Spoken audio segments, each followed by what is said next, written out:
shout out to you because you holding that L with the best of them. I love you.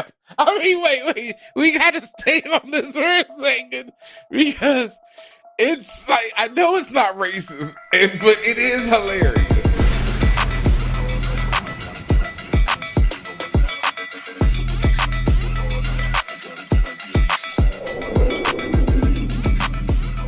And what's up, y'all? And welcome to another episode of the For All Nerds Show. It's your boy DJ Ben Hameen, aka Mr. T-Rific, the Hit Monkey Boy, Chewbacca Khan, Lando Californication, Halal Jordan, Cal L. Bundy here in the spaceship tonight. And as always, I'm joined by Tatiana King, the Grand Duchess of Tech, also known as the Little Mermaid, Trash Ketchum, Dark Chocolate Phoenix, Tatiana the King Slayer, Tatiana Kang the Conqueror, T'Challa Bread, and Lambo Calrissian. And welcome everyone. Hope everyone is well out there. We are back, to talk about a little film that we need to discuss. Dropping very soon. This weekend, it will be out in theaters everywhere. We are talking about Avatar, Fire and Ash. Let me be specific because we're not talking about Avatar, The Last Airbender. No, unfortunately not. We are talking about James Cameron's third, right? Yeah, the third in the Avatar. Who knows what it'll be? Quadrilogy, quintology. Listen, right now it's a trilogy. It feels like it's longer than it's gone on. So, it's been this is the third, and there are 5 planned on paper right now. Yeah. The first started in 2009. Yeah, it's been going on longer than any relationship I've ever had. It's been a while. So to hold on it's kind of like to hold on to this idea and to keep it going. It's like, is that commendable or is the man out of his mind? I mean, the money is not, that part. Yeah, that part is there. So he's definitely not out of his mind for that. Because remember, he invested himself into this, his own money. So he is caking up off the rewards. So that part. Does he have like a really good back end deal on this? Oh, yeah. I understand it's his, but it's not even a back end deal. It's like at one point I know he invested his own million. So it's like his own money is went into the production. So he is caking. Okay. And it's owned by 20th Century Studios and Lightstorm Entertainment. I'm going to guess Lightstorm Entertainment has something to do with that. Okay. Yeah, I'm pretty sure that's all him. And he definitely keeps putting the money back into it. So it's one of those things where, he's still running the risk right now. But, every time it's been coming up gold for him. Yeah. So, Ben, what are your overall thoughts about Avatar, Fire and Ash? Well, to put my overall thoughts about Avatar, Fire and Ash would pretty much be my overall thoughts about Avatar as an Avatar universe, which have been diminishing returns. Let's say that. I think that's the best way to describe it, is diminishing returns. Because as you said, in 2009, man, I will never forget being in the theater to watch the first Avatar. I was down in Washington, D.C. I was in a giant theater. And I think I was like, I know I was off to the left side of the theater because at one point I looked towards the right of the theater and we were somewhere on Pandora and there were all those little things floating in the air and you could see them floating in the theater. In the 3D? Yeah. The 3D, 4D, whatever the 3D effect. And it was the best 3D that I'd ever seen since I'd been at Disney World as a child. At Disney World, they had this Muppets 3D for anyone who's been to Disney World and got to see it. It was years ahead of its time. Like Disney World was just so far ahead of the game when it came to 3D because they had that and they had Captain EO, the Michael Jackson joint, and both of those were just banging on anything. Muppets 3D banged on anything I'd ever seen. Like the 3D into that was up until Avatar. And then I saw Avatar and I'm like, oh, yes, just that feeling again. And I'm a grown person by that point. It's incredible. And then the second one, and I remember I saw the first one twice, and I wish I could see it multiple times. I was just like, I wish I could just turn off the audio and watch it in the theater because, this movie's terrible. After dialogue. Yeah, the dialogue, the whole storyline is especially the first one I thought was terrible. Mm. And that's saying something because we'll get to that in a second. Then the second one, I just thought was more the same as far as dialogue and story, ridiculous and not that good. Introduced a lot of characters who continued on into 3 that I really don't care for, and we'll get into more of that.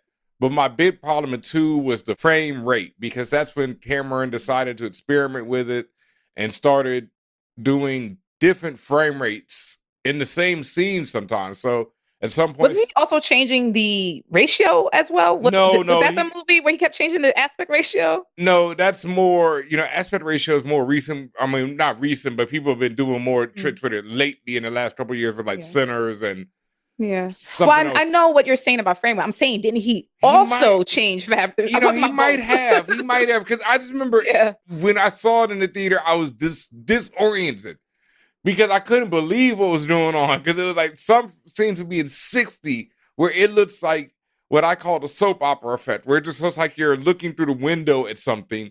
But this is also a completely unrealistic world with multiple characters who are CGI rendered. So it just looked crazy to me. And then it'd be 60, and then it'd be 24, which is traditional film, where it looks like film and it feels like a film world. And then 30, which is almost there, but also more video-like. So between those 3 different frame rates, it just looked crazy. I never wanted to see 2 again. I was horrified by it, in fact. I just did not. I thought Cameron had lost his mind, in fact, pretty much. And in 3, I was fearful of it. I had not read anything. I didn't listen to anything. I didn't know what he was doing with frame rates, anything. But I would say this off top, it looked incredible to me. Like, this might be the best looking one of all of them. The 3D effect is not working for me like it used to. I don't know if he really cares or even attempts to do it like he used to, because it's just not there. But as far as just the actual visual of the film and the visuals of the characters, the Navis, everybody, stunning. I mean, some of the best stuff I'd seen on facial rendering since like Gollum. Just I don't want to say Oscar worthy, but definitely worthy of attention, definitely worthy of nominations at the very least. The work they do on Una Chaplin, who plays Varang, I think is right, the main villain of the film, incredible. Every time that character is on screen, the way their face emotes, the way her eyes shine, just absolutely firework. Yeah, I mean, it looked really good. Beautiful gowns. Okay. Overall thoughts from me about Avatar Fire and Ash. James Cameron will always triumph in the technical category. From a technical, and when I say technical, we're talking about special effects, lighting, visual direction, maybe not narrative direction, but visual direction, character design, costume design, stuff like that. Stuff that builds up the fabric of a universe within Avatar. All that stuff, phenomenal. And if you're going there, as Ben-Ami mentioned, for the beautiful gowns, you're going to be thrilled. I mean, just absolutely incredible. It is also partly why you had that fatigue, and I also had the fatigue of it being in 3D. In fact, when I walked into the theater, I thought it was a regular showing, and they was like, "Oh, here's your 3D glasses," and I said audibly, "Ew, it's in 3D." And then someone heard me start laughing, and it was because, one, like as a glasses wearer, I hate that shit, and 2, it doesn't do it for me anymore like it really did. And again, we're talking about a universe that started back in 2009, and at the time, and I'm not saying that it still doesn't look revolutionary, it still looks revolutionary, but he was doing this PS5 graphics level shit back in 2009. And so I expect this every fucking time I walk into an Avatar film. I expect no less than the best system you can get 10 years down the road. Like, I expect this. So I already knew it was going to look flawless, and it did. I'm glad you mentioned the mocap. The mocap, from that perspective, the facial acting, all that stuff, because again, this is also, these people are, it's like body and voice acting, right? So, because it's not the actual people, right? But it's their likenesses, and they're actually in there in the space being filmed. So the physical stuff on point. For me, that's where the triumph stops and the tragedy begins. Damn. Hold on then. Let's not get to the tragedy just yet then. Because I do want to say there was, a bit more than the triumph. I gave it a lot. Like there's this stuff that you will never deny on an Avatar film.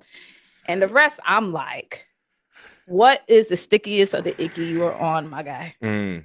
Dollar bill, you. The strongest drug on earth, cash money. Straight cash, homie. Because the choices. Straight cash. Choices were made, but we'll get to that. I do want to say, before our screening, before the film actually begins, James Cameron comes on to introduce the film and says no AI was used in the making of this film. Thank God. And I knew that was happening. I knew that, which I was, but still very dope. But at the same time, they also show the actors doing their performance work and the mocap work that went into it. I hope y'all do not see that, because I was busted out laughing at a lot of it. And then when I actually saw those same scenes, I felt them,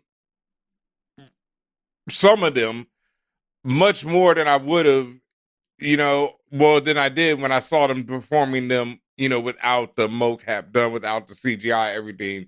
That was unnecessary for me. That's something I need to see later on, but not before I see the film. So hopefully they do not do that to y'all.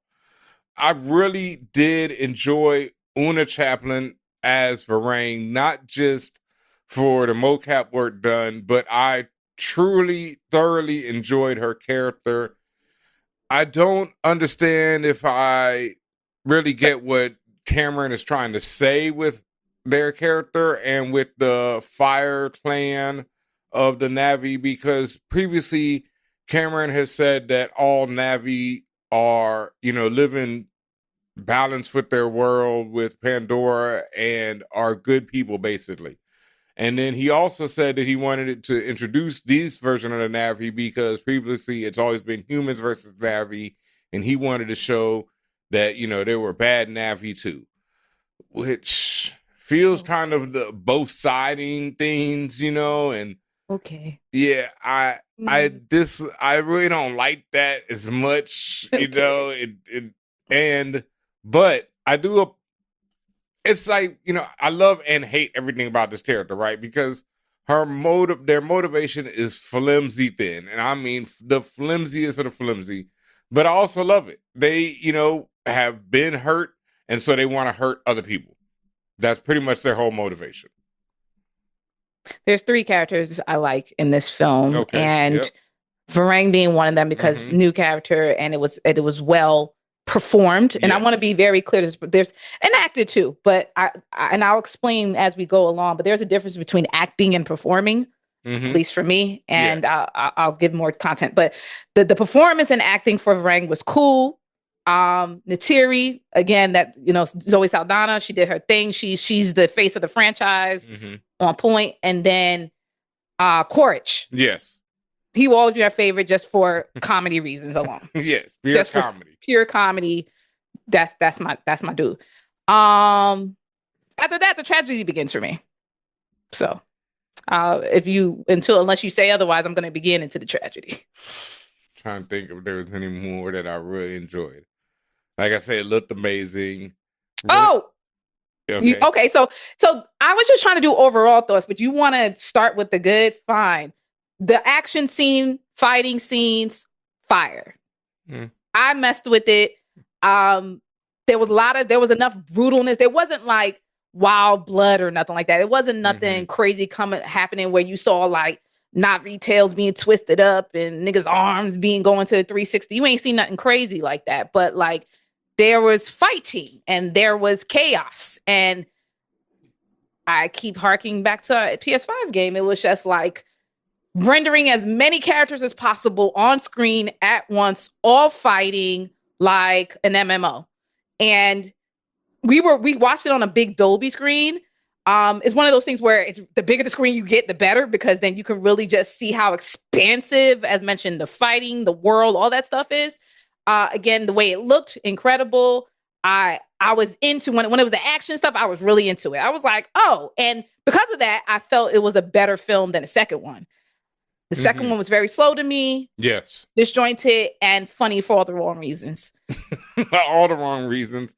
Yeah, this wasn't necessarily funny for wrong reasons. It was funny maybe when it wasn't supposed to be, but it wasn't as egregious as the second one. I'll say that. Like the second one was terrible.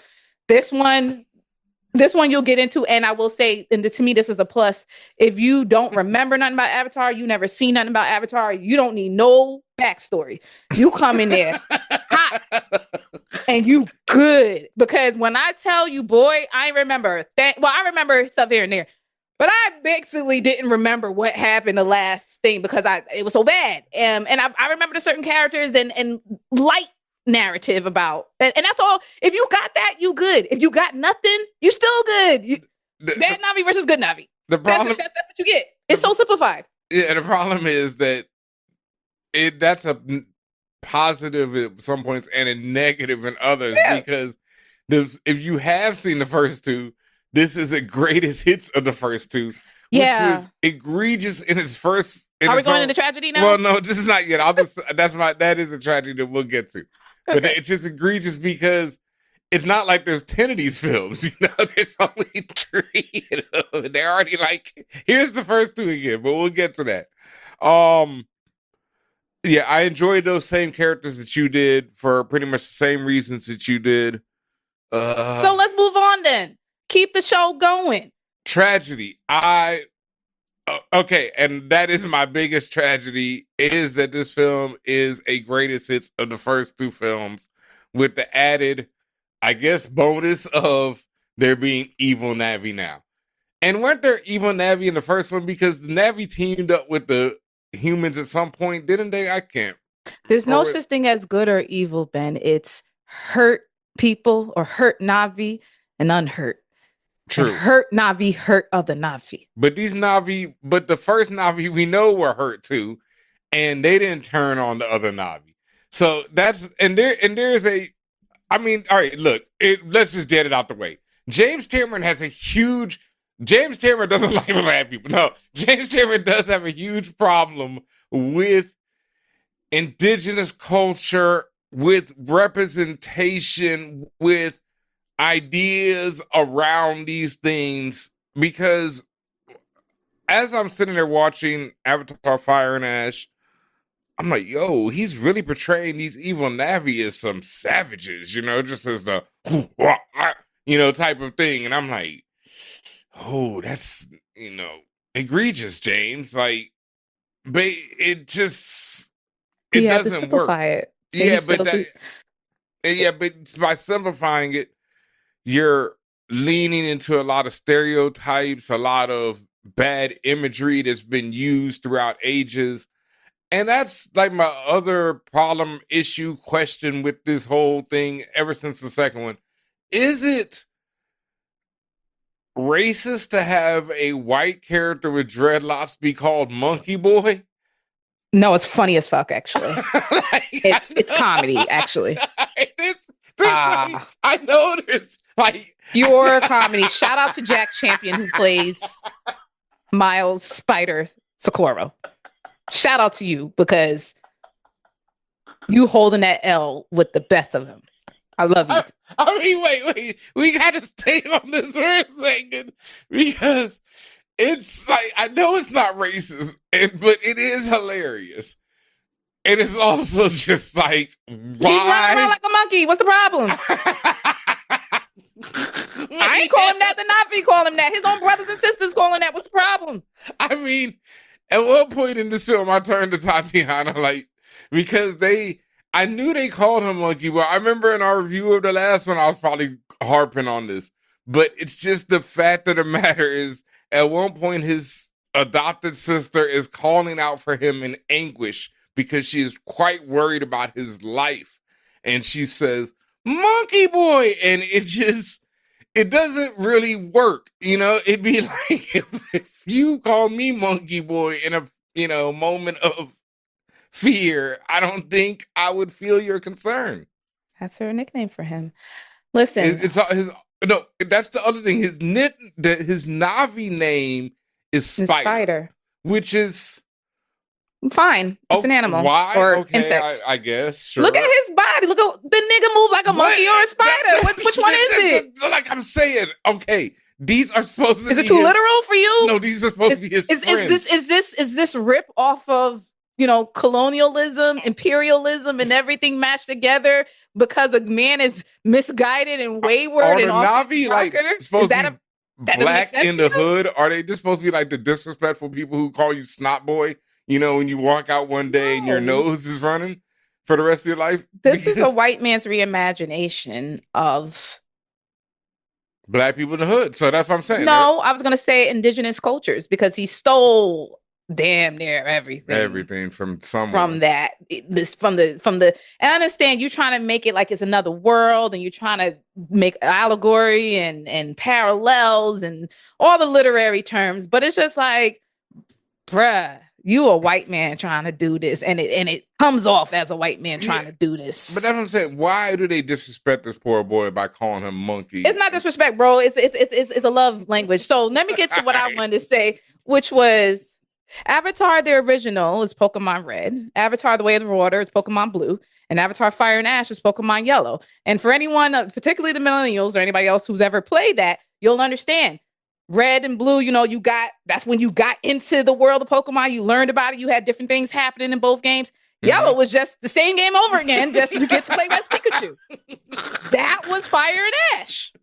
Same fucking movie. Same movie from the first two put together. Hey, you got Pikachu now. Fuck shit up. Like that's and that's what I said. If you're an Avatar fan, it's not necessarily a bad thing. If you again, as me, like you just, as you watch, you were, Ben, I mean, even said, Ben said, didn't I see this shit before? Yes! Character says. Bar for bar, there were certain ideas and decisions made where I'm like, nigga, you did that 20 years ago. Yes. Exactly. And it made no sense 20 years ago. It doesn't have made sense now. Having the big bird does not make you so tough guy. But a character saying, I didn't sign on for this. Well, listen. The human race has gone trillions and trillions of light years away to colonize a planet. And one of the characters that he's referring to actually said, because he realizes, they're doing bad things to the indigenous people here. He goes, I didn't sign up for this. My nigga, you jumped in a starship, went into cryo sleep for whatever how long. Said, fuck your life on Earth forever, because you'll never see those people again. Was they didn't lie to you. They said, we coming to where the oil at, and we taking it over. They told you. And we need a marine biologist to explain what these animals do over here. The gobbledygook. You knew what you signed up for. You ain't signed up to go explore. This ain't Star Trek, man. You knew what this was. No, but you knew. But and again, now you feeling bad. My nigga, it's too late. You here now. Now, let me not say it's too late. It's never too late to change and do good. But my God, don't be stupid. That was a bad time to do it. Again, going back to your example of Pokemon Yellow, it's like if, I swear to God, that character happened in the last film because, you know, they were doing this to the whales in the last film. And I remember a character being like, oh no, we shouldn't be doing this to the whales. And then he got killed. This time the character just vanishes into the ether. But it's if you want the background, watch the first two movies and you'll know exactly what you're getting into. But if you don't, it's probably better. It's like Sonic 1 and Sonic 2 and then Sonic and Knuckles. And then you put the cartridge on top of the other cartridge. And that's what you get with Fire and Ash. You get the same levels, but with Knuckles. There was this really great X-Men story from back in the day when Wolverine is like first in to know the X-Men, he's on the team. Mm-hmm. And they run into Alpha Flight, right? Another super team who Wolverine used to be a member of. So Alpha Flight had their own comic book, right? And they were both written and drawn by John Byrne, both of them. You know, I think Chris Claremont was writing X-Men, but John was drawing it. John was writing and drawing X-Men. So you can get an issue of X-Men that comes from the X-Men's perspective, or you can get one from Alpha Flight, and it's the same story. But from the different perspective. Yeah, but it's still There's a lot of reuse of panels. Pokemon Yellow, Sonic Knuckles. Yeah, that's what I mean. So this is the same thing because, like you said, there were shots where I'm like, "Yo, fam, did you reuse that from the last one or the first one?" Because There that was the fucking same fight tactics shot that y'all did before, and I'm like, nigga, they got y'all. And back in 2009 with this same move, how y'all get got again? I felt like the humans' weaponry got downgraded in this one. Like they didn't even have the humans. They weaponry used to have downgraded. Yeah, cause remember they used to have they had the bid mechs. I thought it was the same shit. No, and remember they had the bid mechs that Quartridge got killed in. They still had those? Nah, they had them little. Shorty had that little joint that was ineffective. Well, those were just exosuits. They still had like the little crab mech and the giant fucking, slow ass planes, Stark Industries ships and shit like that, and then they had plenty. And I will say that just in terms of like going back to stuff that was positive. Mm-hmm. If you and I guess that's still also along the lines of the special effects. Yeah. If you like machinery and imagination in that way, and it's not exactly that imaginative because you've seen it in anime, but imaginative enough where it didn't look all crunchy on screen, like it looked pretty generally fluid, like people in exosuits going underwater, above water, in the air, like all that was good. Yeah. They did that well, just in terms of machines of war and shit. Like that was great. That was great. That was great. Weaponry from the human side, weaponry from the Navi side, regardless of which Navi it was, like that was amazing. That's why I said I really did enjoy the action scenes. Like I really think like on a large format action sequence, like he killed on that. Yeah. Great. I wasn't like blown away by the actual action, but just everything looked incredible, even during the action, and that I'll give him. Okay. Yeah, the explosions, all that looked fire. And then that looked good. Even in the peaceful stuff, like that's what I really was impressed by, because like the last time, because of the frame rate stuff, I couldn't appreciate them whales, none of that. All that shit looked insane to me. This time, the underwater scenes with the whales and all that look beautiful. Again, if you want just a visual fest, you got it. They won. I can't wait to get this joint at home where I can turn the volume off. They won on this. And then that's great. And then you go into the plot. Horrific. Again, it is a combination of the first two. So it's essentially the same things happening again. Human meets not V, but then just add in Knuckles / Pikachu with the Ash, with the Ash not V. Yeah. And you got a game, right? You got a new level. It's the same shit. It's basically a DLC for the first two movies. It's the problem why the plot is so horrendous is because again it still relies on the tropey, colonistic, imperialistic humans come to destroy everything. Cowboys versus Indians. And it's like you would think as long as the humans been there, because time has passed on Pandora, you would think they would, not to say that they would all of a sudden grow a conscience, but you would think they would maybe do things differently. No. All of the characters from the human side, majority of them, 98.4% of them. 100. No, because there's the marine biologist. I'll go to 99%. No, but anyway, that's what I'm saying. Somebody flips. There's always a dude who flips, back. 99% of them, it's still either way. He's still 99% of them are flat. Okay. Flat in there's no growth. There's no learning. There's just, I'm here to colonize a planet. Woohoo! It's not even done in a way that's like a smart satire, right? Like a Starship Troopers, like, oh, we're all in this together as a unit. Like it's not even funny in the way. It's like they're dead ass. Edie Falco as the general, just flat. And I want you to destroy the planet. Just walking around like a fucking robot, and everyone is the same way. I want to destroy all the whales and get their blubber. La la la, walking around like it's the same bullshit, and it's not even like entertaining bullshit. It's just like, God, that's why the only quote bad guy that I like is Quaritch, because not to say that he grows, this man don't learn a fucking thing. He just gets worse, but at least he's doing it differently. And he is funny. He's saying crazy shit through. That's the one thing. If you go for no other dialogue or narrative, go for the narrative of Quaritch. Yes. This man, the stuff he says that come out of this man's mouth, some of it's just one-off funny stuff, right? And some of it was like, is this nigga crazy? Like, he's just saying things because, and he can, and he's the only one who seems to realize I have autonomy. I don't have to be a murder, death, kill, homicide, kill them all robot like the rest of the humans. Like, he's like, I'm gonna do that, but with style. And that's why I mess with him. Yes. Everyone else, they got no style, they got no drip. They just out there and doing the same bullshit. And that's mainly why the plot is feels also so flat, because it's no growth. Oh shit. Sorry to interrupt. Real quick PSA. A lot of y'all watch this channel and you don't hit the like or the subscribe button. Help out ForAllNerds. Hit the like, hit the subscribe button. Join the fam. Do it now and we'll get right back to this video.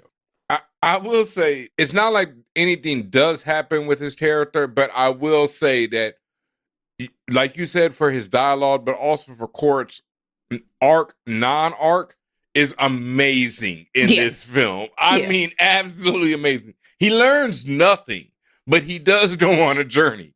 And the journey is absolutely incredible. And that's something that I have not seen from this character as of yet. So that is not a copy and paste of, well, it's a copy and paste of what happens to other characters in other films, but it's his non-learning along with the journey. I think that is hilarious and interesting and goes back to a main theme of this film, which I don't think is a good one, but I did find entertaining in certain characters, is their nihilism. Like the main villain, like I mentioned before, she is completely nihilistic, you know, for just reasons. Yeah. But then, like you said, everyone else, especially humans, are nihilistic in their own way too, because they go about their missions, their journey. It does not matter what is happening around them. Death is coming for them, and they're like, "Oh well, I'll just keep on mining this oil." It's strange. It's not like this. Like, you don't, like you said, it's not even caring for your own life. No, it's not for your comrade's life in the same fucking booth as you. It's just, it's buffoonery. It's NPCism. It's like everybody in that hole is an NPC except for Quaritch, and it's just mind-boggling, because it's just like, to show me all of this on screen is such a wealth and depth of life and creation in this world. Half of them aren't real. And when I say not real, I mean they have no character, they have no heart, they have no soul. It's just, I'm a robot and I'm going to get the oil and I'm going to murder everything and I'm going to, you know, lay waste to the land. But there's no redeeming value or quality. No. And Quaritch is straight up like chaotic evil, because he is just out there doing whatever he wants to at any point. He's like the worst player character ever. You know, when you're a dungeon master and you got to deal with that one character, one dude who just, or one person who just wants to do whatever they want. Yeah, like he just wants to see the world burn. And I mess with that because that is true to his character. Yes. And he has not wavered since. There were times where he's like, oh, well, maybe he'll turn a new leaf. Never, nigga. Never. Not Quaritch. and Varang. And that's okay. And Varang too. Like, I mess with that. Like, sometimes I do mess with that. Like, no, this isn't the typical where, like, you know, the character finds themselves, like you say, the arc. They find themselves, not find themselves, but they wake up, right? They connect to Awa or Awa or whatever. No. And they figure, oh, snap, we want big family. No. Varang is like, fuck Awa from the gate and fuck Awa to the end. Yeah. So fuck with it. Plot, narrative. I mean, same shit you got before. Something we have not mentioned pretty much at all is Sully and his family. Plot, narrative doesn't change at all. The Sully. We are dealing with the grief. And this film, pretty much. Did you remember his son? No. Passed in the last film. No, I'm not. You know, I'm not gonna hold you. I'm not gonna lie. You know, he was like, why she sorry to this man. I did not know why people were crying at the beginning of this film. This film takes place pretty much like immediately after the last film. Immediately after. So I have not seen the last film since the first time I saw it, because, like I said, I was horrified. So I did not remember I barely remember any of their family for that matter. I know that Sigourney Weaver plays their clone teenage daughter for reasons that I do not understand, like Monkey Boy's name. But I did not remember that their son was murdered in the last film. I did not. I'm sorry. Sigourney is there because when her American, not American body, her American body, her white woman human body passed, and they transferred her consciousness, and and then Awa was there. So Awa said, I'm a do some with this Scarlet Witch shit with this and make you the clone. So, so this is young girl with Sigourney Weaver's voice, which I have found critically creepy. Yes. Every episode, every movie, I was like, this is weird. And even weirder when she, interacts, because she has this relationship going on with Monkey Boy, and that's very weird as well. But it's more than that. The problem that, like, the weirdness is in that stuff, that it's her voice and everything. But I also don't like how Awa seems to favor the human characters. Listen. The whites. Listen. I have to be clear. It's weird.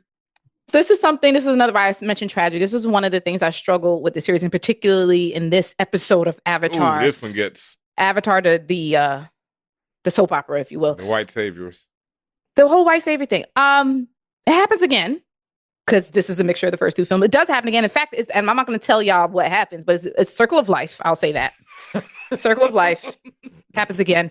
It's interesting what I found myself doing, and maybe this is an interrogation of myself. What I found myself doing is when there were like multiple Na'vi on screen, I found myself staring at the Jake Sully family and looking at the nose, the contour of the nose, because from a technical perspective, the design is so unreal and incredible. They make the characters also favor the actors in certain ways, right? So the white folks, obviously, they have more Caucasian, from the Caucasus Mountains nose, European, they look different than the traditional homegrown Na'vi, right? Mm-hmm. They look a little different, they got the skin and all that stuff, but you could tell something's up. And also I think they have different number of fingers, right? Well, at least Jake does, because he had an avatar.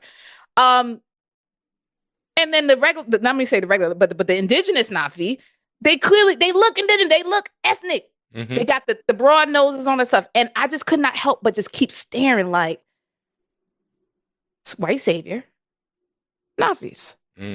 Na'vis that been here for a millennia, white people that come in and all of a sudden fix shit. Like, I could not shake that conversation in my head throughout as I was watching the film. And it was, and I know people are going to be like, oh, bro, shut up. It's just a movie. It's just a movie, whatever. Hey, man, listen, when you're using obvious allegory to real life and shit that's actually happening. Imagery. And I'm black. I'm gonna see it. And I'm gonna see it. I'm gonna call it out. And that's my point. Like when we're going back to Monkey Boy and making this man the center of the film as they did in this one was really a weird choice for me because one, he's a white man with dreadlocks, which was just weird. Like Jake. Yeah, but this dude is pure white. He is blonde hair, blue eyed white. Jake is also interesting because it's like, as we know, Jake has straight Caucasoid hair in his human form. That are dreads now. And then, but when he turns into a Na'vi, suddenly he gets dreads. And it's like, okay, I guess. But it feels very cultural appropriation. Yeah. And again, I know some people are not going to like to hear that. They're going to go, oh, these are imaginary characters and all that stuff. But again, the imagery.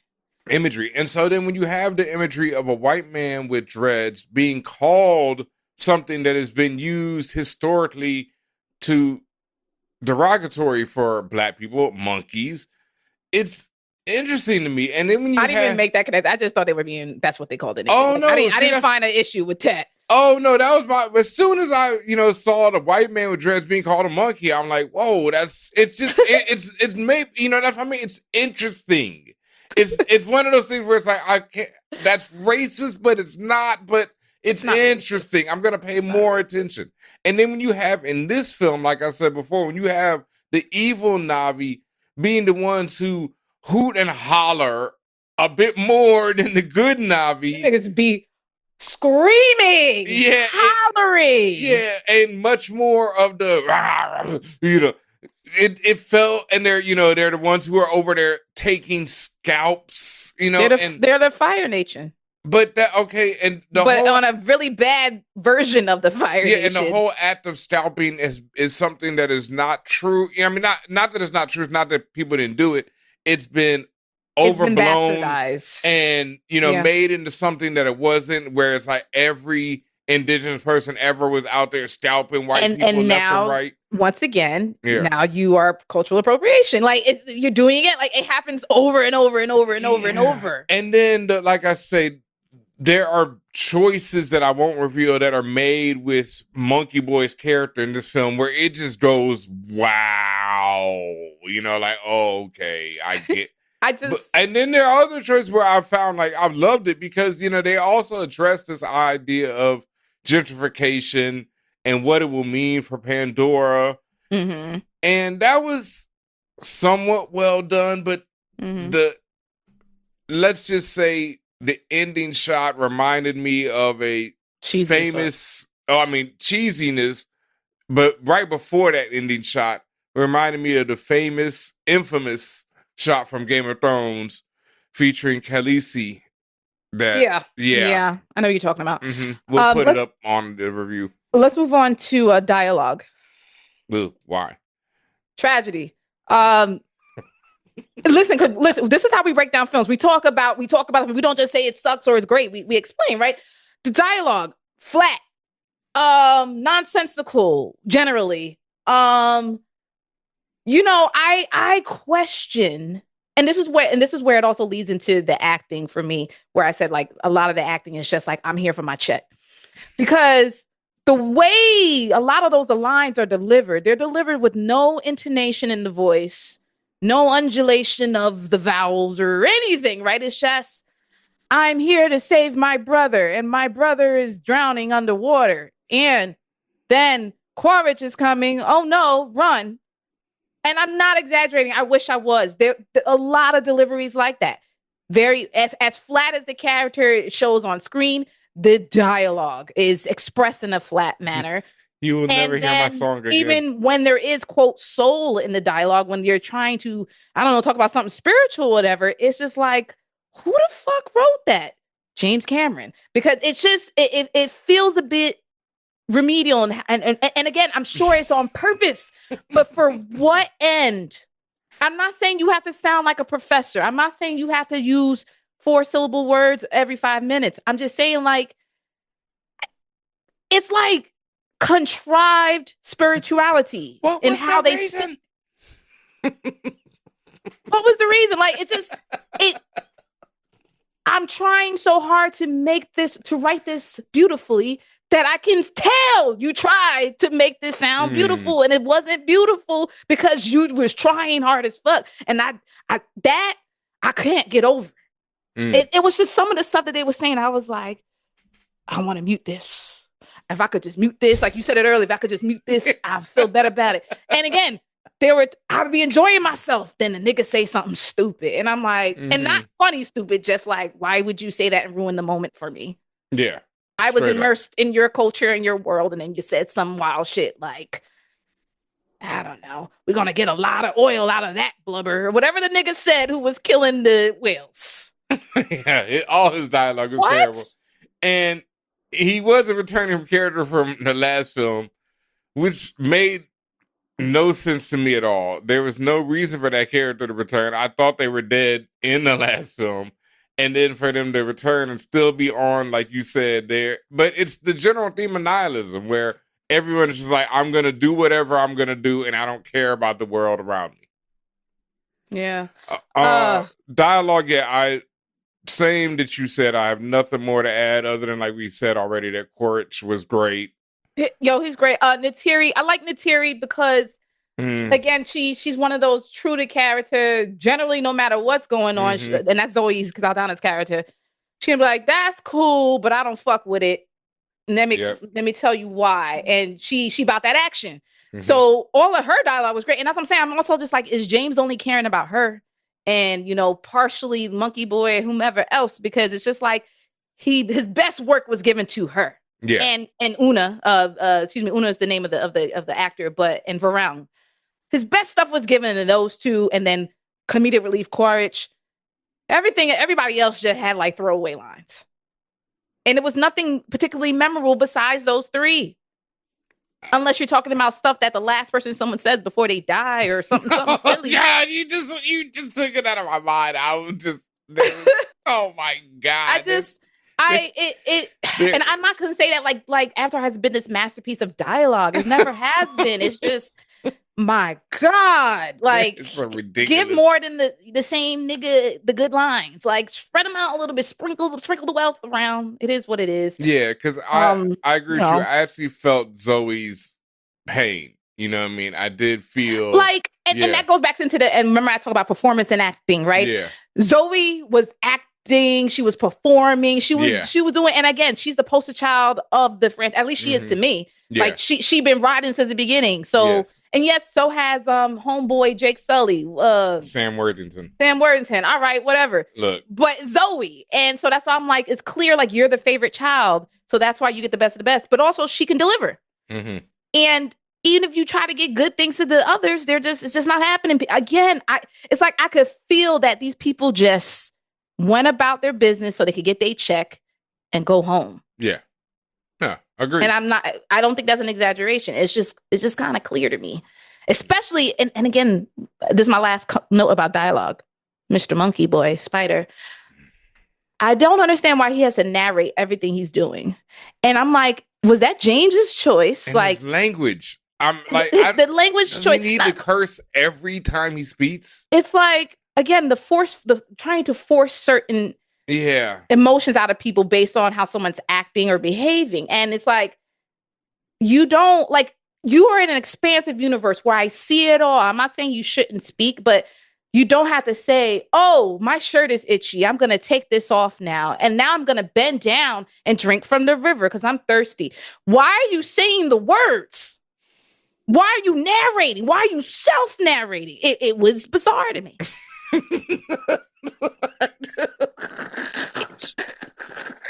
Like the boy. I'm thinking too hard, apparently. The boy is a bit of an idiot. He's clearly, and that's the thing. That's why they call him Monkey Boy. He's a fucking idiot. They tell you that in his name. That's what I can see. That's what I was saying earlier. That's what I mean about the Navi. I feel like they know this boy is an idiot. They know that. Yeah. Like, you know what they call him? You know they call him Scown and all that. I think that's a clown. That's their version of, look at this fucking. Well, even when I walked in, I sat down maybe 2 minutes after the movie started. So they was soaring in the sky and shit. I sat down. Next scene, here he come, and I go, this nigga, and then just started busting out laughing, and that's how the rest of the Navi treated him. Because I'd already been dealing with him for like a minute or so, so I was already like, whatever, bro. Wait, Jesus. And his name is supposed to be Miles. Miles. Yeah. Miles is his human name. I swear to God, his dad said Sean at one point. I swear to God, because I was like, and that was the one time when I felt, Quaritch is his real dad. So that was the one time when I felt something for the character was when Quaritch said that. I was like, oh, okay, that's his real name. Finally somebody addresses this boy by something other than Spider and Monkey. Yeah. Monkey Boy. It's not even just Monkey. It's Monkey Boy. He's a boy, though. He's a boy. That's not a lie. No, I know. Listen, just real quick. Did you feel any sentiment throughout the movie? Like anything? Like, did you feel anything? Did anything feel real to you? Like, did anything actually make you sad for real? Did anything actually make you upset for real? Like you were actually into it at any point? Not especially. I think, and it's the problem of a lot of these characters being full CGI, and then like the one human I'm pretty much hate throughout the film, and that's Monkey Boy. And then no, I will say like Zoe did let me feel the grief of losing her son, and a black woman being mad at trifling white men all around her. I felt that. That was definitely apparent in her. Yeah. But it almost felt like all of the like sad grief stuff. I felt that, and then everything else, I was just like, okay, like, and it was also connected to certain delivery. So okay, fine. Pacing. Way too long. Listen, the movie was 3 hours 17 minutes, which one of the funniest thing though, Ben, about it being that long, I felt like the nigga James actually edited, because there are certain scenes in the last third of the movie. There are scenes where I could tell just from a editor perspective, I could tell that he cut it. Like there was 20 more minutes of that scene. He said, no, we got to take it out. It's too long. So he cut it. So like, there's certain scenes where it jumps from one view to another and you can tell that there was something there and he removed it because he knew it was running too long. And even in him editing, it was still 3 hours, 17 minutes. Eesh. Yeah. But there's no leash, right? There's no gates. It's his shit. So he could do what he wants, right? Yeah. And overall, I thought it moved pretty well, but it's still just so much of it. The pacing in terms of the speed, did it maintain speed? Yeah. Did it get in lows? Not enough that I was like, oh, I got to get out of here. No, I think it was better. And this is another reason why it was better than the second one. It was better pacing. Yeah. The second one, there were times where I literally had micro sleeps because I could not keep my eyes open. And this was on no hate shit. It's just nothing was fucking happening. No. This one, I was on the whole time and that was great, but it was too long. Yeah. The music and the score. Or the score, the music or the score. Don't barely. Expressive on some John, rest in peace, John Landis, right? Didn't they say rest in peace to him at the end? Yeah, barely remember the score. It sounds, you hear a lot of hissing in the movie, because the Na'vi is very cat-like. So you hear a lot of hissing, a lot of guttural tones, birds squawking, whales crying. You hear a lot of Pokemon in that film. I can't remember the music if it was really like, did it swell at a certain point where it made the scene really feel good or anything? This is kind of off, and one last thing I really just did not feel is the other son's side quest storyline with the whales was like, that was weird. It felt just kind of nonsensical, not nonsensical, but it felt disjointed, which is why I'm like, he definitely edited a bunch of stuff out. I feel like, there was definitely some scenes chopped down right in that section because that stuff was just like, okay, I guess, cool. All right, I feel for the whales. Fine. All right, let's get this over with. And then, and like we said before, literally some of the same things, especially in the conclusion. It's just like this. We saw this in the first one. We've seen this in the second one. The whales do the same things they did before. Yeah. How would you rate the film? Whether it's 1 to 10 or letter grade? It's interesting because, like I say, diminishing returns. But I found if I'd never seen the first two, I would think this would be my favorite one. Because I've seen the first two, this is still my favorite one. Pokemon Yellow was everybody's favorite too. Yeah, well, there it is. It's because it combines what I liked about the first two into a manageable, but still I need to fast forward a lot of it if I ever watch this movie again. Yeah. And you know what? The Way of the Water was supposed to be the Avatar for the new generation. And, I'm sure it made cash money, but I don't think it was received that well, or I could be wrong. I feel like this is going to be received better and maybe be the replacement new Avatar for the new generation, because to your point, it has all the quote unquote good things from the first two. Does it have enough of the Marvelness of, today's world? And also 3 hours. Does any, new generation have that type of attention span? Like a TikTok generation to watch 3 hours?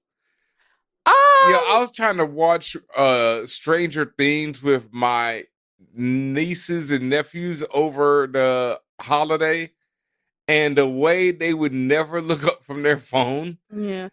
I mean, so listen, so Way of the Water, right? It made like 684 million in US and Canada, and then it got like a 76% on Rotten Tomatoes. So it was received decently. I feel like this should be received right around that same level. I don't think it's going to be around the same? Maybe slightly better. I feel like this one might be slightly better, but I think that 3 hour time frame is gonna, keep it right around there. Like I say, slightly better. Yeah. Yeah. So what's your score again? Letter grade or 1 to 10? 7. Okay. If I'm grading off of the strength of graphics, design, Nah, I can't do that. performance, and character, like if you took everything else away and just gave me asked me, hey yo, graded on that, you aced the test. B+, yeah. If I'm putting everything in aggregate, and I'll use a letter grade, it comes down considerably. C+, I think, is accurate for me as well. I gotta knock it down to C-, because like I say, the graphics stuff, yeah, B+. But I say C+. Listen, you get to play as Knuckles in a new level, on the same levels. I mean, come on, that you can't beat that. So you get the plus. Yeah, but it's also like they force you to play as Knuckles for like, Wait, hey, listen, day. There's niggas who ain't never seen this. So they're gonna be like, "Oh, this is Avatar. This is what y'all talking about." Yeah, so. but it's when they're like, sit down and watch this, play Knuckles for 2 days straight, is when it doesn't get that fun. And that's that's one thing with this one. Yeah. Again, I'm looking at it from a very critical perspective. If I'm looking at it as pure entertainment, I think it's still a C+. Yeah, that's because it's long as fuck. And if you mention the screen generation, the TikTok generation, whatever you want to call it, it's just, and the patience is there. It's just that the patience for this is that there. I don't know. No, because like I said, I'll watch Infinity War, Lord of the Rings, any of them joints, any time of the day. This was still struggled for me at points to get through it, the whole thing. And I don't want to see it again, where I would watch the whole thing. But I'll watch any of those over and over again, Yeah. Listen, I'm just trying to find one more thing that I did like, seeing all the different Na'vi and how they were designed, depending on if the water Na'vi or the sky Na'vi or the forest Na'vi, and cool Pokemon shit, you know what I'm saying? But Pokemon at least a little different. I mean, yeah. I don't know. Should you see it, Ben? Would you tell people to go see it? Don't do the camera look. Don't look at the camera when you say that. Not with yes, if you want to see some big explosive action on a big screen with some really dope visuals, I will say that this is definitely the best looking joint of all 3. It's the best looking. Yes. Yeah, and it looks incredible. Like, I was blown away by that. But other than that, there just ain't much to it. But if and if you're okay with that, you good. You're good. You good. If you're looking for anything existential, because what happened on the first one, like people were like unaliving themselves because they couldn't really go to Pandora. That's wild. Yeah, man. Yeah. But again, then that was some unprecedented shit back in the day, back at that time. So I don't think that's gonna be happening again. But okay, so Avatar: Fire and Ash, it does drop. What we said, December 19th. Yep. Goes worldwide. We have seen it very early, but by the time you see this, you probably seen it on that weekend. Make sure you hit up ForAllNerds.com where you can get all this fire type merch. I would say, this is Cyber Week, but it's long past by you see this review. But you do see on the site you can get joints like the Flex Luthor design. Move to the side so they can see that. Yeah. Fire. Yeah, the Flex Luthor with the Richard Millie on the wrist. Yeah, available right now. Get that while you can. And of course, what you rocking there? Gucci Mandalorian. You already know. Namesake. Yep, the classic design. And we got some new joints. You might be seeing something. But yeah, I think by the time you'll see this, you'll be seeing a couple of new designs up on ForAllNerds.com. So make sure you head over there. Leave your email, get some discounts, get all that good stuff, all of the I don't think we should even call it merch, the memorabilia. Sure. Yeah. I will also say that it's really important that you go to the site now because we have some surprises for people. People have been asking for larger sizes. We have that now. People have been asking for our designs on hoodies and sweatshirts and even tote bags. Guess what? We got it now. Yep. So pretty much anything you wanted the design on, almost everything, Hey, maybe we'll even get a little, dog coat for your fellow pooch. You know what I'm saying? Like, the possibilities are endless. But all we got to say is we have more options for everybody, more colors, more colorways. And as Benjamin said, these new designs, as well as even more coming that we're working on. So definitely ForAllNerds.com. Oh, and new bundles too. Like, If you buy more than one shirt, you actually get a significant discount. So make sure that you are on the site, adding shit to your cart. The little bundle will pop up and tell you, hey, man, you could get this shirt on the low. Make sure that you're also subscribed to us on every podcast network for All Nerds, ForAllNerds, at For All Nerds TV on YouTube, For All Nerds on all of the interwebs, all of the socials. Make sure you're following us, DJ Ben Hameen. Make sure you're going to Big DJ Energy to find out everything that Ben Hameen is doing on the music front, on the event, concert front. You have me, Tatiana King. I'm Worldwide Traveler. You know what Candy says, I'm worldwide. So, doing that. And, you'll see some surprises as we continue going. So please appreciate everything that y'all do. Oh, make sure I go to Patreon, patreon.com/ForAllNerds. Thank you to the fam who are on there holding us down. You get exclusive access, first dibs on things like tickets to screenings, merch, all sorts of stuff. You get it first. So make sure you're on there, including exclusive episodes. So we appreciate you and we love you. We hope everyone enjoyed yourself, had good holidays, and that you are keeping safe.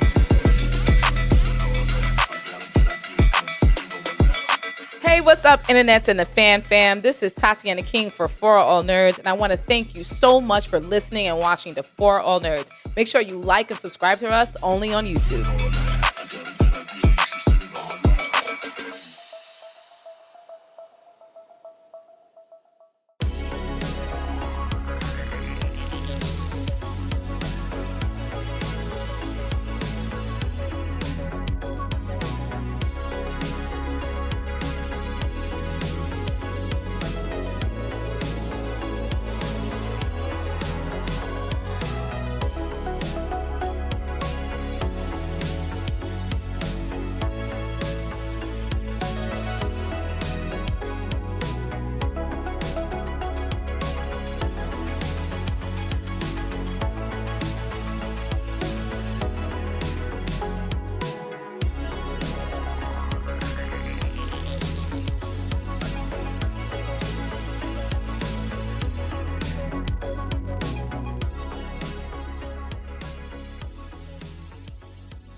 For All Nerds Show is a member of the Loudspeakers Network, where we always say rest in peace to our founder, Combat Jack. For All Nerds Show is powered by our listeners. Everything we do, from our podcasts, live events, our website, are all independently funded. Please continue to support us through our Patreon page at patreon.com/ForAllNerds.